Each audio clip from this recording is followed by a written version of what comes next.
नमस्कार, मी सूरज गवळी आणि आज आपल्यासोबत आहेत ॲडव्होकेट रविराज बिर्जे सर. महाराष्ट्र विशेष जनसुरक्षा विधेयक 2024 बाबत पूर्वी आपण एक व्हिडिओ तयार केला होता. त्याला उत्स्फूर्त प्रतिसाद मिळाला, भरपूर चालला, बऱ्याच लोकांनी तो पाहिला, हजारो लोकांनी पाहिला. परंतु तेव्हा ते एक विधेयक होते. पण आज द्वितीय व्हिडिओमध्ये तुम्हाला मार्गदर्शन करा की सदर विधेयकाचे रूपांतर कायद्यामध्ये झाले आहे का व त्याची अंमलबजावणी सुरू झाली आहे का. धन्यवाद. मला आज इथं या विधेयकाबाबत चर्चा करण्यासाठी, माहिती देण्यासाठी बोलवल्याबद्दल मी तुमचे आभार मानतो. आजचा जो काही व्हिडिओ आहे तो पुन्हा जो आपण पूर्वी एक व्हिडिओ केला होता ज्याच्यामध्ये आपण सविस्तर जनसुरक्षा विधेयकाबद्दल बोललेलो आहोत, त्याची लिंक आपण खाली शेअर करतोय. तर ज्यांना याबद्दल अभ्यास करायचा आहे त्यांनी प्रथम तो व्हिडिओ पाहावा आणि त्यानंतर हा व्हिडिओ पाहावा असं मला वाटतं. आपण जो प्रश्न विचारलेला आहे जनसुरक्षा विधेयकाच्या बाबतीमध्ये की या विधेयकामुळं अनेक लोकांच्या मनामध्ये अत्यंत मोठ्या प्रमाणामध्ये भीतीचं वातावरण निर्माण झालेलं आहे. अनेक विशेष करून डाव्या चळवळीचे कार्यकर्ते यांना या विधेयकाची आणि यातून निर्माण होणाऱ्या कायद्याची एक भीती मनामध्ये त्यांना वाटत आहे. तर या विधेयकाच्या बाबतीमध्ये पूर्वीचा मसुदा आणि नवीन मसुदा यामध्ये नेमका काय बदल केलेला आहे आणि हा बदल चांगला आहे की वाईट आहे, या बदलामुळं कार्यकर्त्यांच्या आयुष्यावरती, आंदोलनावरती काय परिणाम होणार आहे, याबाबत मी थोडक्यात मार्गदर्शन करेन. आपला जो पहिला प्रश्न आहे की हे जे विधेयक आहे जनसुरक्षा विधेयक, या विधेयकाच्या बाबतीमध्ये अद्यापही या विधेयकाचं रूपांतर कायद्यामध्ये झालेलं नाही. अजूनसुद्धा हे एक विधेयक आहे आणि याला जनसुरक्षा विधेयक असं म्हणतात. या विधेयकाचं रूपांतर कायद्यामध्ये न झाल्यामुळं हा कायदा सध्या तरी अस्तित्वात नाही. परंतु राज्यपालांची सही झाल्यानंतर हा कायदा कोणत्याही क्षणी अस्तित्वामध्ये येऊ शकतो. ठीक आहे सर, छान. मग मला सांगा, हे विधेयक सर्वप्रथम कधी मांडले गेले? याबाबत जो आपण पूर्वी एक व्हिडिओ केला होता साधारण मार्च महिन्यामध्ये, त्या मार्च महिन्यातील व्हिडिओमध्ये ज्याला सर्वच राज्यामधील जनतेनं अतिशय मोठा प्रतिसाद दिला, तर त्या व्हिडिओमध्ये आम्ही हे स्पष्ट केलं होतं की हे विधेयक 2024 साली सर्वप्रथम मांडण्यात आले आणि त्यावेळेला देवेंद्र फडणवीस हे मुख्यमंत्री नव्हते, ते उपमुख्यमंत्री होते. आणि या विधेयकाचा मसुदा जो आहे हा तयार झाला होता 9 जुलै 2024 साली. आणि हा मसुदा तयार झाल्यानंतर हा मसुदा तयार करण्यासाठी ज्यांच्या सहीनं हा मसुदा आला ते होते तत्कालीन उपमुख्यमंत्री देवेंद्र फडणवीस. तर मला सांगा, विधेयकामध्ये सुधारणा करण्यासाठी जी संयुक्त समिती गठीत केली किंवा जी संयुक्त समिती गठीत झाली त्यामध्ये एकूण आमदार किती होते व अधिकारी किती होते आणि ते कोण कोण होते? 9 जुलै 2024 रोजी तत्कालीन मुख्यमंत्री, उपमुख्यमंत्री देवेंद्र फडणवीस यांनी याचा मसुदा त्यांच्या समितीखाली तयार केला आणि तो प्रसिद्ध केला. परंतु हे जे विधेयक आहे हे सर्वप्रथम मांडण्याचं काम विधानसभेमध्ये हे केलं गेलं 20 डिसेंबर 2024 रोजी. या विधेयकाचा क्रमांक होता 33 आणि 20 डिसेंबर 2024 रोजी हे विधेयक सर्वप्रथम विधानसभेमध्ये मांडण्यात आले. परंतु जेव्हा हे विधेयक मांडण्यात आले त्यावेळेला या विधेयकाला अनेक आमदारांनी अतिप्रचंड विरोध केला आणि अशी इच्छा व्यक्त केली की हे विधेयक चर्चेसाठी आणि सुधारणेसाठी आपण एका समितीकडे पाठवले पाहिजे आणि त्या समितीमध्ये या विधेयकाच्या बाबतीमध्ये याच्या त्रुटी किंवा याची बलस्थानं याबाबत चर्चा केली पाहिजे. त्यामुळे 20 डिसेंबर रोजी हे विधेयक संयुक्त समितीसमोर मांडण्याचा प्रस्ताव हा मांडला गेला आणि या प्रस्तावाला विधानसभा आणि विधान परिषद दोघांनीही संमती दिल्यामुळं हे विधेयक हे संयुक्त समितीकडे पाठवण्याचा निर्णय घेण्यात आला. आणि त्यावेळेला असं ठरलं की ह्या संयुक्त समितीमध्ये, म्हणजे ही संयुक्त समिती जी आहे ती 21 डिसेंबर 2024 रोजी स्थापित झाली. त्याचे अध्यक्ष किंवा चेअरमन आपण म्हणू शकतो हे चंद्रशेखर बावनकुळे साहेब होते, समिती प्रमुख. आणि या समितीमध्ये एकूण 21 आमदार होते. पैकी विधानसभेमधील आमदार हे 14 होते, तर विधान परिषदेमधील आमदार हे 7 लोक होते. आणि यासोबतच या 21 लोकांच्या टीमला मदत करण्यासाठी जवळपास 10 मंत्रालयातील अधिकारी त्या समितीमध्ये होते. तसेच शासनाचे 6 सचिव देखील या समितीमध्ये होते. आणि या समितीचं काम असं होतं की जो मूळ मसुदा होता, जो 9 जुलै 24 रोजी उपमुख्यमंत्री देवेंद्र फडणवीस यांच्या माध्यमातून तयार झाला होता, त्या मसुद्यामध्ये अनेक बदल जे काही चांगले असतील ते करणं किंवा सुचवणं यासाठी या समितीचं गठन करण्यात आलं होतं. तर सर मला सांगा, 26 जून 2025 रोजी या समितीपैकी किती आमदारांनी संमती दिली व किती आमदारांनी या विधेयकाला विरोध दर्शवला?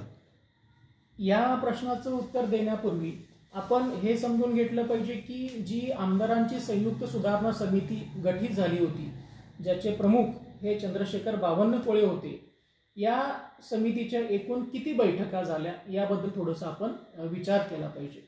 तर शासनानं जे काही कागदपत्र प्रसिद्ध केलेली आहेत त्याचं अध्ययन केल्यानंतर असं दिसतं की या समितीच्या, जी समिती 21 डिसेंबर 2024 रोजी स्थापित झाली होती, संयुक्त सुधारणा समिती, तर या समितीच्या जवळपास 5 संयुक्त बैठका घेण्यात आल्या. पैकी पहिली बैठक जी आहे ती झाली होती 4 मार्च 2025 रोजी. आणि या बैठकीमध्ये, पहिल्याच बैठकीमध्ये 2 निर्णय घेण्यात आले. त्या 2 निर्णयांची मी माहिती देतो आणि मग आपण पुढचा तुमचा जो प्रश्न आहे त्याच्यावरती आपण उहापोह करायचा आहे. 4 मार्च 2025 रोजी 21 आमदारांची, जे या संयुक्त समितीचे सदस्य होते, यांची बैठक झाली. आणि पहिल्याच बैठकीमध्ये 2 निर्णय पारित करण्यात आले. पहिला निर्णय असा होता की या विधेयकाबाबत जे 9 जुलै 2024 रोजी आलं होतं, त्या विधेयकामध्ये लोकांच्या सूचना ह्या मागवणं हे त्याच्या पाठीमागचं पहिलं जो काही निर्णय आहे तो या बैठकीमध्ये, पहिल्या बैठकीमध्ये घेण्यात आला. आणि 4 मार्च 25 रोजीच बैठकीमध्ये अजून एक निर्णय घेण्यात आला. तो होता संयुक्त समितीमध्ये जे काही 21 आमदार आहेत त्यांची संख्या ही वाढवायची. आणि त्यांनी असा निर्णय घेतला की 21 ही संख्या 25 करायची, ज्याच्यामध्ये विधानसभा आमदारांची संख्या 14 वरून 17 करायची आणि विधान परिषदेमधील आमदार संख्या ही 7 वरून 8 करायची. असे 21 वरून ही संख्या 25 करण्यात आली. आणि या 25 लोकांचा समावेश संयुक्त सुधारणा समितीमध्ये करण्यात आला. तसेच अंबादास दानवे यांची देखील नियुक्ती, विधान परिषद विरोधी नेते यांची देखील नियुक्ती संयुक्त सुधारणा समितीमध्ये करण्यात आली. अशा प्रकारे 25 आमदार आणि विशेष निमंत्रित अंबादास दानवे आणि त्यासोबत 10 मंत्रालयातील अधिकारी आणि शासनाचे 6 सचिव यांच्या आधिपत्याखाली ही संयुक्त सुधारणा समिती कार्यरत झाली. 4 मार्च 2025 रोजी हा निर्णय घेण्यात आला. आणि त्यांनी जी मागणी केली होती की या विधेयकाच्या बाबतीमध्ये जर तुम्हाला कुठल्या सूचना असतील त्या तुम्ही पाठवाव्यात. म्हणजे आपले मुख्यमंत्री देवेंद्र फडणवीस हे नेहमी म्हणत असतात की जवळपास 12,500 लोकांनी आम्हाला सूचना दिल्या लेखी स्वरूपामध्ये. तर त्या सूचनांच्या मध्ये आम्ही देखील काही सूचना मांडल्या होत्या. जवळपास 55 पानांचा अहवाल, सुधारणा अहवाल आम्ही मुख्यमंत्र्यांना पाठवला होता 31 मार्च 2025 रोजी. शासनानं जी डेडलाईन, जी अंतिम मुदत दिली होती ती होती 15 एप्रिल 2025. म्हणजे 15 एप्रिलच्या आतमध्ये जर लोकांना काही शंका असतील, काही सूचना असतील तर त्यांनी या विधेयकाच्या बाबतीमध्ये आम्हाला पाठवाव्यात अशी विनंती शासनाने केली होती.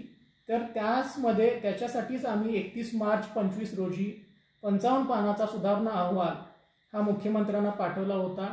आणि आम्हाला मुख्यमंत्र्यांच्या मार्फत आयस चहाल नावाचे एक मोठे अधिकारी आहेत, त्यांचा मेल आला आणि त्यांनी आम्हाला आमची पोचपावती दिली. आणि आपल्या सूचनांच्यावरती आम्ही विचार करतो, असं आम्हाला त्यांनी मेल पाठवला. परंतु या 12,500 सूचना आणि आमची सुद्धा सूचना आणि आमचा 55 पानांचा जो काही अहवाल आम्ही पाठवला होता, यामध्ये आम्ही जे बदल सुचवलेले होते या विधेयकासाठी, त्यापैकी एकही बदल मंजूर केलेला नाही. म्हणजे त्यांना जे हवं होतं तेच त्यांनी या विधेयकामध्ये पुन्हा एकदा आणलेलं आहे आणि लोकांच्या सूचनांचा फार काही विचार केलाय असं नवीन मसुदा पाहिला तर दिसत नाही. तर पहिली बैठक ही 4 मार्च रोजी झाली होती 2025. त्यानंतर या संयुक्त समितीच्या जवळपास 4 बैठकी झाल्या. दुसरी बैठक झाली 8 एप्रिल 2025 रोजी, तिसरी झाली 21 मे रोजी, चौथी झाली 12 जून रोजी आणि या समितीची अंतिम बैठक ही झालेली आहे 26 जून 2025 रोजी. आणि तुम्ही जो आता प्रश्न विचारलेला आहे की या संयुक्त समितीमध्ये जे काही आमदार होते, अभ्यासू आमदार जे होते, एकूण 25 लोक, यापैकी किती लोकांनी या नवीन मसुद्यामध्ये किंवा या नवीन मसुद्याला संमती दिली, ज्याला आपण असेंट नोट म्हणतो, आणि किती आमदारांनी संयुक्त समितीमधल्या या नवीन मसुद्याला विरोध केला, ज्याला आपण डिसेंट नोट म्हणतो, असा तुम्ही मला प्रश्न विचारला. तर 26 जून 2025 रोजी अंतिम बैठकीमध्ये या नवीन मसुद्याला 25 पैकी 25 सर्वच्या सर्व आमदारांनी असेंट नोट दिलेली आहे. सर्वांनी याला संमती दिलेली आहे. बरं, ठीक आहे सर. अजून एक प्रश्न, पूर्वीचा मसुदा आणि नवीन मसुदा यामध्ये फरक काय आहे? पूर्वीचा मसुदा आणि नवीन मसुदा यामध्ये फार काही फरक त्यांनी केलेला नाही. म्हणूनच मगाशी मी माझं मत व्यक्त केलं की 12,500 लोकांनी सूचना दिल्या, पैकी आम्ही एक होतो. अनेक मोठ्या मोठ्या विद्वानांनी सूचना दिल्या, पण शासनाचा नवीन जो काही मसुदा आहे विधेयकाचा, तो पाहता फार काही बदल केलेले आहेत असं जाणवत नाही. दुसरा मुद्दा असा आहे की या समितीची शेवटची बैठक म्हणजे 5वी बैठक ही 26 जून रोजी गठीत झाली होती. परंतु विधेयक हे नवीन सुधारित मसुद्यासहित 11 जुलै 25 रोजी विधानसभेमध्ये मांडण्यात आलं. ते मांडलं देवेंद्र फडणवीस यांच्या मार्फत आणि त्याच दिवशी विधान परिषदेमध्ये देखील गृहराज्यमंत्री योगेश कदम यांच्यातर्फे हे विधेयक मांडण्यात आलं विधान परिषदेमध्ये. आणि दोन्ही सभागृहामध्ये, विधान परिषद आणि विधानसभा या दोन्ही सभागृहामध्ये बहुमतानं हे विधेयक त्याच दिवशी मंजूर झालेलं आहे. परंतु अद्यापही याच्यावरती राज्यपालांची सही व्हायची असल्यामुळं या विधेयकाचं रूपांतर हे कायद्यामध्ये अद्याप व्हायचं आहे. दुसरा प्रश्न आपण जो विचारला होता की या मसुद्यामध्ये एकूण किती बदल केलेले आहेत, तर या मसुद्यामध्ये मी सांगितल्याप्रमाणे फक्त 3च बदल केलेले आहेत. बाकी हा संपूर्ण मसुदा जो आहे, जो पूर्वी होता तो आहे असा मसुदा, म्हणजे जुन्या मसुद्यालाच त्यांनी नवीन मसुदा असं गृहीत धरलेले आहे की काय अशी शंका येते. अगदी किरकोळ 3च त्यांनी बदल केलेले आहेत, पण ते बदल त्यांनी असे केलेले आहेत की मूळ जे काही विधेयक होतं ते अजून जास्त क्लिष्ट झालेलं आहे नवीन मसुद्याच्या माध्यमातून. तर त्यांनी जे काही 3 बदल केलेले आहेत ते 3 बदल आहेत. एक पहिला बदल आहे तो म्हणजे प्रस्तावना, ज्याला आपण प्रियांबल म्हणतो. दुसरा बदल जो केलेला आहे तो आहे सल्लागार मंडळामध्ये आणि तिसरा बदल जो केलेला आहे तो आहे त्यांनी तपासी अधिकाऱ्यांच्या मध्ये. जर आपण नवीन मसुदा आणि जुना मसुदा हा समोरासमोर ठेवला तर आपल्याला जाणवेल की नवीन मसुद्यामध्ये व्यक्ती हा शब्दच त्यांनी वगळलेला आहे. म्हणजे जुना मसुदा जो होता त्याच्यामध्ये त्यांनी शब्दांचा वापर असा केला होता की सदरचा जो काही कायदा, येणारा कायदा जो आहे किंवा जे काही विधेयक आहे ते व्यक्ती आणि संघटना यांच्या बेकायदेशीर कृत्यांना प्रतिबंधित करण्यासाठी अशा प्रकारच्या शब्दांची त्यांनी रचना केली होती. परंतु नवीन मसुद्यातील प्रस्तावनेमध्ये त्यांनी व्यक्ती हा जो काही शब्द आहे तो वगळलेला आहे. परंतु व्यक्ती हा शब्द वगळून त्यांनी त्याच्याऐवजी कडव्या डाव्या विचारसरणीच्या संघटना असा शब्द वापरलेला आहे. याला इंग्रजीमध्ये पण त्यांचा ड्राफ्ट आहे, त्याच्यामध्ये त्याचं रूपांतर आपण असं म्हणू शकतो लेफ्ट विंग एक्स्ट्रीमिस्ट ऑर्गनायझेशन्स. म्हणजे पूर्वीच्या मसुद्यामध्ये व्यक्ती आणि संघटना असा शब्द होता. नवीन मसुद्यामध्ये व्यक्ती हा शब्द वगळला आणि संघटना या शब्दाच्या ऐवजी त्याला काही विशेषणं त्यांनी लावलेली आहेत. कडव्या डाव्या विचारसरणीच्या संघटना. म्हणजे पूर्वी हा कायदा सर्वच प्रकारच्या संघटनांना लागू होता, अशा प्रकारचं चित्र होतं. पण नवीन जी काही वाक्यरचना आहे त्याच्यामध्ये त्यांनी व्यक्ती हा शब्द वगळला आणि संघटनाच्या ऐवजी कडव्या डाव्या विचारसरणीच्या संघटना.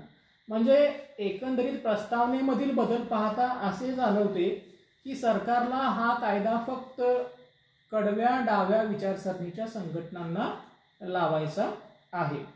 परंतु हा बदल करताना त्यांनी पुन्हा एकदा थोडासा क्लिष्टपणा अशा प्रकारे वाढवलेला आहे की ते नवीन प्रस्तावनेमध्ये असं देखील म्हणतात की कडव्या डाव्या विचारसरणीच्या संघटना इतक्याच नव्हे तर हा कायदा त्यासारख्या इतर संघटनांना सुद्धा लागू होईल.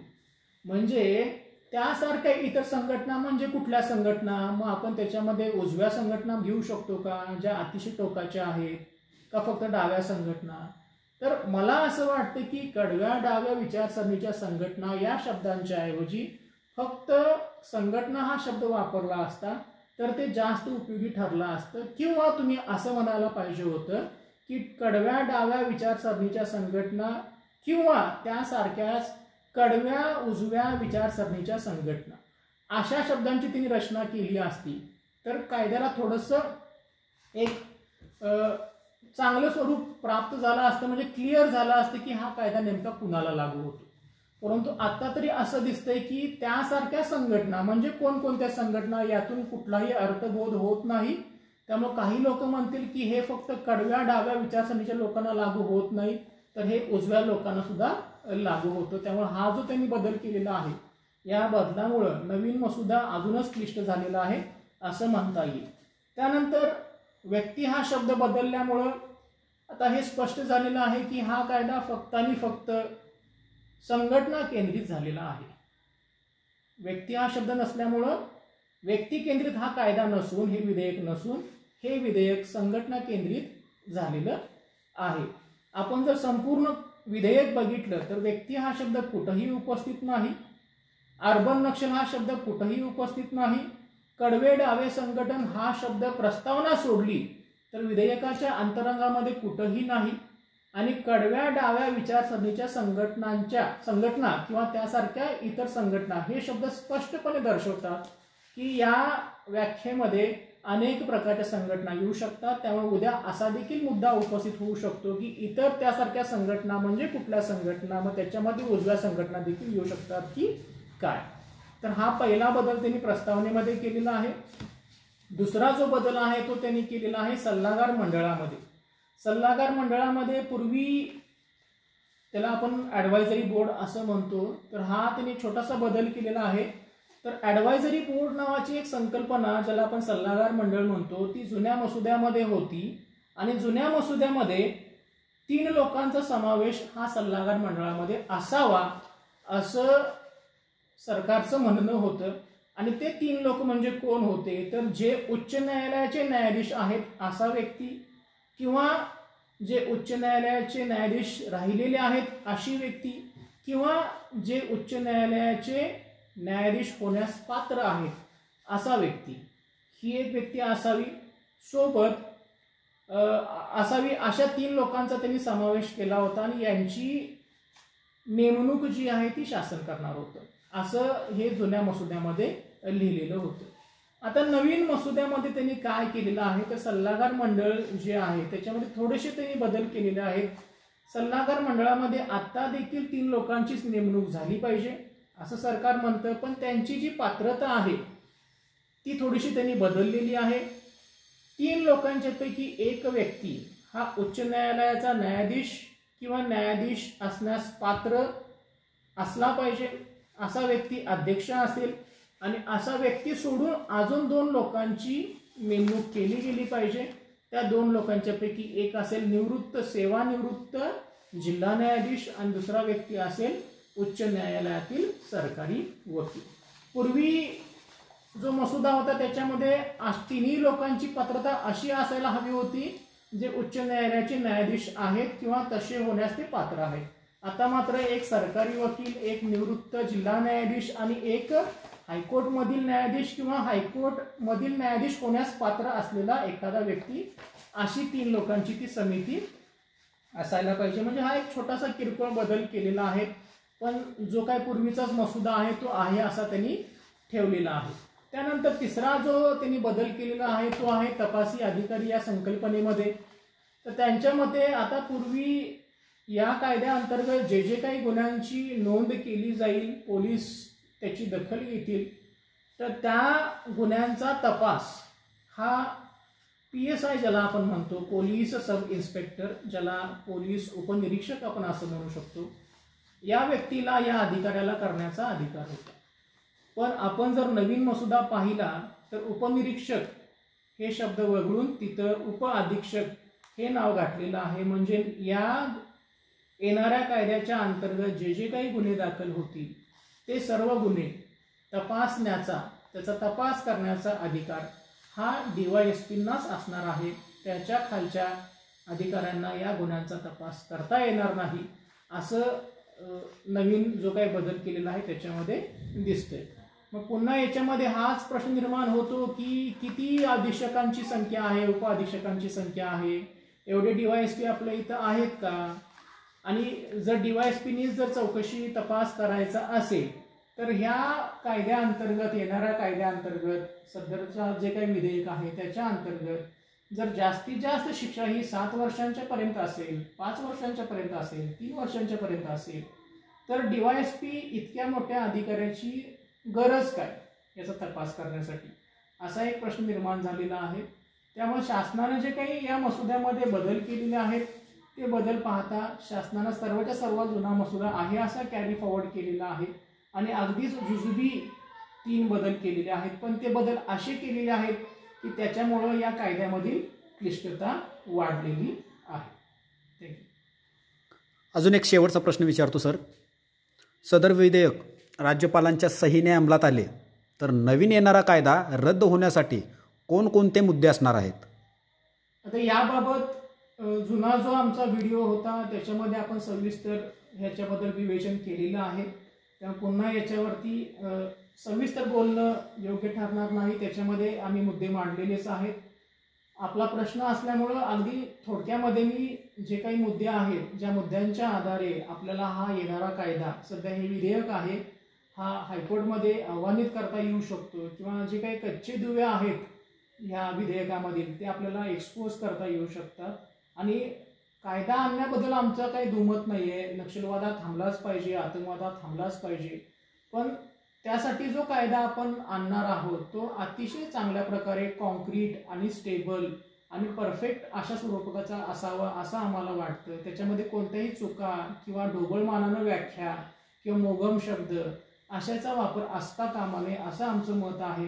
तर या कायद्यामध्ये अनेक गोष्टींच्या बाबतीमध्ये लोकांच्या मूलभूत अधिकारांचं उल्लंघन होते असं दिसतं. त्यापैकी पहिला आहे कलम 3(2), ज्याच्यामध्ये एखाद्या संघटनेवरती बेकायदेशीर असा ठपका ठेवायचा असेल तर त्या कलमामध्ये एक परंतुक आहे, एक क्लॉज त्यांनी घातलेला आहे की सरकारला जर वाटलं की तुमच्यावरती आम्ही संघटनेवरती जी काही बंदी घालणार आहोत ती बंदी घालताना तुम्हाला कारणांची माहिती देणं आमच्यावरती बंधनकारक नाही असं जर आम्हाला वाटलं यदा कदाचित, तर आम्ही तुम्हाला त्याचं कारण सांगणार नाही. 3(2) मध्ये सांगितलेलं आहे की आम्ही तुम्हाला कारण सांगू, पण जर तशीच परिस्थिती निर्माण झाली तर कारण देण्याचं जी काही जबाबदारी आहे किंवा कारण देण्याचं एक बंधन जे आहे ते आमच्यावरती असणार नाही असं कलम 3(2) मध्ये सांगितलेलं आहे. आम्हाला असं वाटतं हे मूलभूत अधिकारांच्या उलट जात आहे.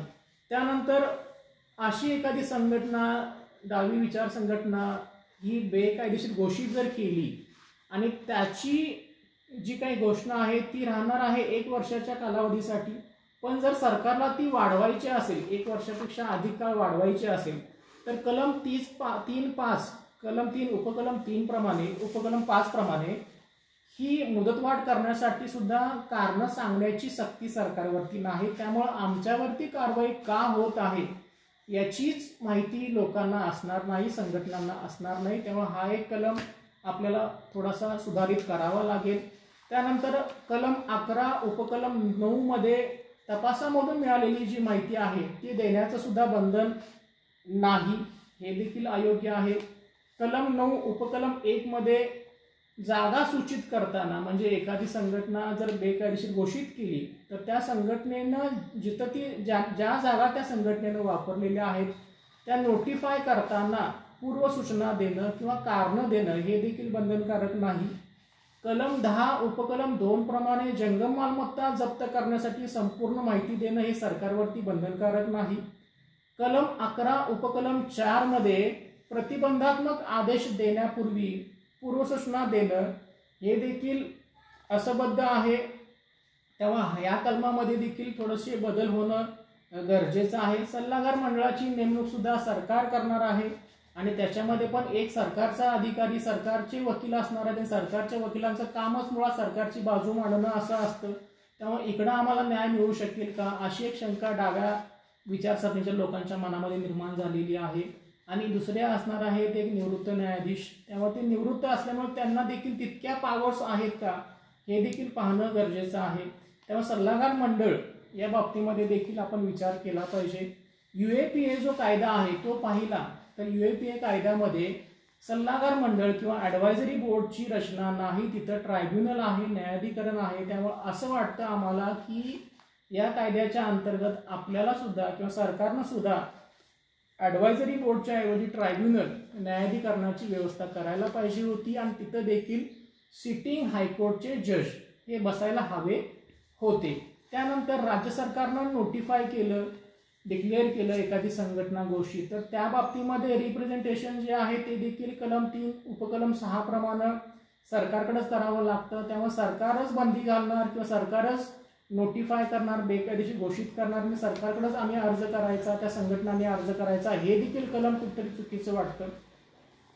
त्यामुळं याच्यामध्ये देखील बदल होणं गरजेचं आहे.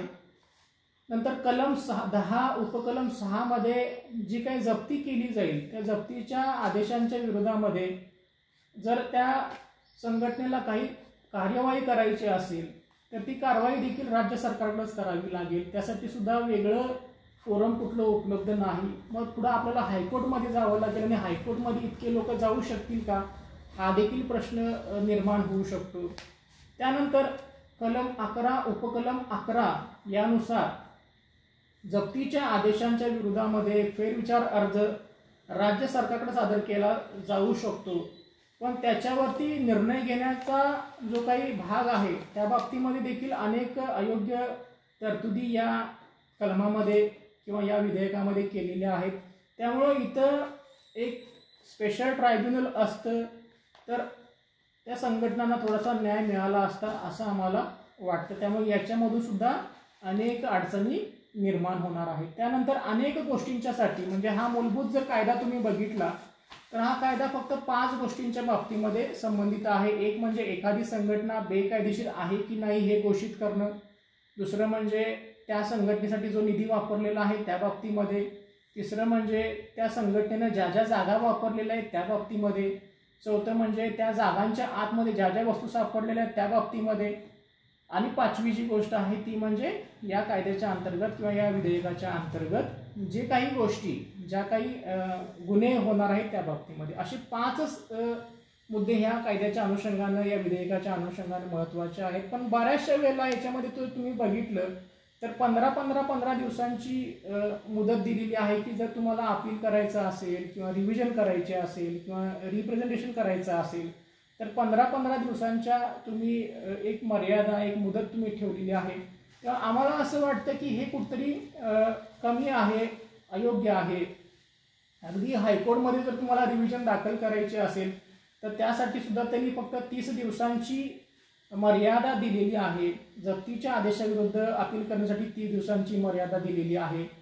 मालमत्ता जप्तीला विरोध करण्यासाठी 15 दिवसांची मुदत दिलेली आहे. जंगम मालमत्ता जप्तीला विरोध करण्यासाठी 15 दिवसांची मुदत आहे. तेव्हा हा मुदतीचा जो कालावधी आहे तो 15-30 दिवसांचा असा फारच कमी दिलेला आहे. त्यामुळं ही सुद्धा एक तरतूद सुधारित करण्याची गरज आहे. त्यानंतर सगळ्यात धक्कादायक किंवा धोकादायक तरतूद या कायद्यामधील आपण अशी म्हणू शकतो की सर्वच्या सर्व या येणाऱ्या कायद्याच्या अंतर्गत घडणारे जे काही गुन्हे आहेत ते सर्वच गुन्हे त्यांनी दखलपात्र, ज्याला आपण कॉग्निझेबल म्हणतो, आणि अजामीनपात्र, ज्याला आपण नॉन बेलेबल असं म्हणतो, असं ब्लँकेट क्लासिफिकेशन, सरसकट वर्गीकरण केलेलं आहे. असं न करता अर्नेश कुमार जजमेंट प्रमाणे त्यांनी काही गुन्हे दखलपात्र, काही अदखलपात्र, काही जामीनपात्र, काही अजामीनपात्र असं वर्गीकरण करायला पाहिजे होतं. पण 15(1) मध्ये सरसकट सर्व गुन्हे दखलपात्र आणि अजामीनपात्र केल्यामुळं बेल मिळवण्यामध्ये अडचणी निर्माण होऊ शकतात, जामीन मिळवण्यामध्ये अडचणी निर्माण होऊ शकतात. त्यानंतर कलम 16 उपकलम 3 मध्ये पोलीस तपासी अधिकाऱ्यांच्या वरती सुद्धा काही निर्बंध घालण्यात आलेले आहेत. त्यामुळे पोलिसांचे देखील अधिकार जे आहेत ते मर्यादित झालेले आहेत. आपण जर कलम 2 बघितलं त्याच्यामध्ये बेकायदेशीर कृत्य असेल, बेकायदेशीर संस्था असेल, या शब्दांची व्याख्या जी आहे ती अतिशय ब्रॉड आहे, वेग आहे, मोगम आहे, अस्पष्ट आहे, संदिग्ध आहे. त्यामुळे या व्याख्या देखील बदलणं फार गरजेचं आहे. त्याच्यानंतर एखादी संघटना बेकायदेशीर घोषित केली तर त्यानंतर पुढं त्या संघटनेचं काय होणार, ती संघटना चालूच राहणार का त्याच्यावरती बंदी घातली जाणार, या बाबतीमध्ये देखील या विधेयकामध्ये कुठंही उल्लेख नाही. म्हणजे एखादी संघटना अशी म्हणू शकते की आमच्यावरती आमची संघटना बेकायदेशीर आहे असा ठपका लावला, परंतु आम्हाला बंद करण्याचा आदेश दिलेला नाही. त्यामुळे ही संघटना बेकायदेशीर घोषित केली म्हणजे पुढे ती बंद झाली का की नाही याचा देखील खुलासा करणं या कायद्याच्या, या विधेयकाच्या अंतर्गत करणं गरजेचं होतं, जे झालेलं नाही. असे असंख्य मुद्दे याच्यामध्ये आहेत जे मला असं वाटतं की संदिग्ध आहेत आणि याच्यामुळे या कायद्याची क्लिष्टता वाढलेली आहे. तर हे बदल करणं सरकारला शक्य होतं, त्यांना पुरेशी संधी मिळालेली होती, पण असा कोणताही प्रयत्न या सरकारनं केलेला नाही. 5-5 बैठका बसल्या, 25-25 आमदारांची समिती बसली, 6-6 सचिव बसले, 10-10 मंत्रालयातील अधिकारी बसले, 5-5 बैठका झाल्या. हे सगळं होऊन सुद्धा इतका कच्चा, इतका कमकुवत ड्राफ्ट जर मांडला जात असेल तर कुठतरी असं वाटतं की या लोकांचा अभ्यास कमी पडला की काय. आणि यांचं असं मत आहे की 12,500 लोकांच्या सूचना त्यांनी मागवल्या. मग या सूचना मागवून त्यांनी त्या सूचनांचं काय केलं, त्या सूचनांचा त्यांनी अभ्यास केला का, त्यातील तरतुदी त्यांनी आपल्या या ड्राफ्टमध्ये आणल्या का, तर ह्या आणलेल्या नाहीत असंच याच्यामध्ये दिसत आहे. त्यामुळं कायदा आणणं हे तुमच्या हातामध्ये होतं, पण त्याला जो सशक्तपणा देणं हे जे काही गरजेचं होतं ते आपण देऊ शकलेला नाही. अनेक गोष्टी याच्यामध्ये चुकलेल्या आहेत. त्यामुळं आम्हाला असं वाटतं की हा कायदा इतका कमकुवत झालेला आहे की हा लवकरच आव्हानित होईल जर हा लागू झाला तर, आणि याच्यातून हा रद्द देखील होऊ शकतो.